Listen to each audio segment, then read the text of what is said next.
Kabiyahe, extra tayo ang paggawa ng banig. Apa pa? Ini? Oo. Isa na. Ito isa da. Ini. Yan.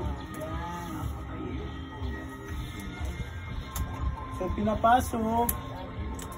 Anay tain, aya na noon. May pabanig mo nito. Kadasan mo. Tapos, Ila. tapos pika sa sab. Oo. Yun. Tira sa Ini? Laiwan.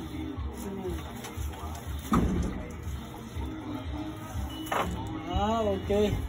So ganito lang pala mga kabiyahe ang paggawa nito. Lipat-lipat lang. Parang kang nakasakay ng sasakyan. Kambyo-kambyo ba? Kambyo sa pa. Huwag mo lang lakasan masyado, baka maputol. So pwede na magnegosyo.